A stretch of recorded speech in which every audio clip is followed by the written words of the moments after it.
കേരളത്തിൽ ഇനി ബിജെപിയെ നയിക്കുക മുൻ കേന്ദ്രമന്ത്രി രാജീവ് ചന്ദ്രശേഖർ. കോർ കമ്മിറ്റി യോഗത്തിലാണ് സംസ്ഥാന പ്രസിഡന്റായി രാജീവ് ചന്ദ്രശേഖറിനെ നിയമിച്ചത്. കേന്ദ്ര നേതൃത്വം മുന്നോട്ട് വെച്ചത് രാജീവ് ചന്ദ്രശേഖറിന്റെ പേരായിരുന്നു. ഈ നിർദ്ദേശം യോഗം അംഗീകരിക്കുകയായിരുന്നു. പിന്നീട് നാമനിർദ്ദേശ പത്രിക ഇന്ന് നൽകുമെങ്കിലും നാളെ സംസ്ഥാന കൌൺസിൽ യോഗത്തിലാണ് ഔദ്യോഗിക പ്രഖ്യാപനം നടക്കുക.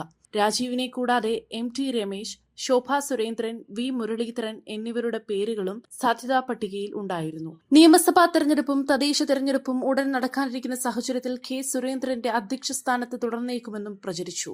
സംസ്ഥാന പ്രസിഡന്റാകാൻ താൽപര്യമില്ലെന്നാണ് രാജീവ് ചന്ദ്രശേഖർ മുമ്പ് കേന്ദ്രത്തെ അറിയിച്ചിരുന്നത്. എന്നാൽ യുവാക്കളെ ഉൾപ്പെടെ പാർട്ടിയിലേക്ക് ആകർഷിക്കാനും സമൂഹ മാധ്യമങ്ങളിലൂടെ സാന്നിധ്യം ശക്തമാക്കാനും രാജീവിന്റെ സാന്നിധ്യം അനിവാര്യമാണെന്ന് കേന്ദ്ര നേതൃത്വം നിലപാടെടുക്കുകയായിരുന്നു. ആരാണ് ബിജെപിയെ കേരളത്തിൽ നയിക്കുക എന്നറിയാനായി പ്രവർത്തകരും നേതാക്കളും 3 മാസമായി കാത്തിരിക്കുകയായിരുന്നു. ഈ മാസം അവസാനത്തോടെ പുതിയ ദേശീയ അധ്യക്ഷനെയും തെരഞ്ഞെടുക്കുമെന്നാണ് സൂചന. ദേശീയ അധ്യക്ഷനെ തെരഞ്ഞെടുക്കാൻ പകുതി സംസ്ഥാനങ്ങളിൽ പ്രസിഡന്റ് തെരഞ്ഞെടുപ്പ് പൂർത്തിയാകണമെന്നാണ് നിബന്ധന.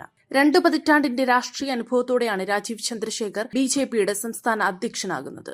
സംഘപരിവാർ പശ്ചാത്തലമില്ലാതെ പാർട്ടി സംസ്ഥാന പ്രസിഡന്റാകുന്ന ആദ്യ ബിജെപി നേതാവെന്ന പ്രത്യേകതയുമുണ്ട്. 2ാം നരേന്ദ്രമോദി സർക്കാരിൽ കേന്ദ്ര സഹമന്ത്രിയായിരുന്നു. IT ആൻഡ് ഇലക്ട്രോണിക്സിന്റെയും നൈപുണ്യ വികസനത്തിന്റെയും ചുമതലയുള്ള കേന്ദ്ര സഹമന്ത്രിയാവാൻ രാജീവിനെ സഹായിച്ചത് ഇലക്ട്രിക്കൽ എഞ്ചിനീയറിംഗ് ബിരുദവും കമ്പ്യൂട്ടർ സയൻസിലെ ബിരുദാനന്തര ബിരുദവുമായിരുന്നു. വ്യോമസേന ഉദ്യോഗസ്ഥനായ കെ ചന്ദ്രശേഖരന്റെയും വല്ലി ചന്ദ്രശേഖരന്റെയും മകനായി 1964 അഹമ്മദാബാദിലായിരുന്നു രാജീവിന്റെ ജനനം. കർണാടകയിൽ നിന്നാണ് കേരളത്തിലേക്കുള്ള വരവ്. തൃശൂർ കൊണ്ടയൂരിലാണ് അമ്മ വീട്. ആദ്യം പേജറും പിന്നീട് മൊബൈലും ഇറക്കി 1994 BPL-ലൂടെ രാജീവ് സാങ്കേതിക വളർച്ചയുടെ സഹയാത്രികനായി. 2005 ജൂപ്പിറ്റർ ക്യാപിറ്റൽ രൂപീകരിച്ച് ബിസിനസ് ലോകം വിപുലമാക്കി. 2006 മുതൽ കർണാടകയിൽ നിന്ന് തുടർച്ചയായി 3 തവണ രാജ്യസഭയിലെത്തി. 2021 കേന്ദ്ര സഹമന്ത്രിയായി. കേരള NDAയുടെ വൈസ് ചെയർമാനുമായിരുന്നു.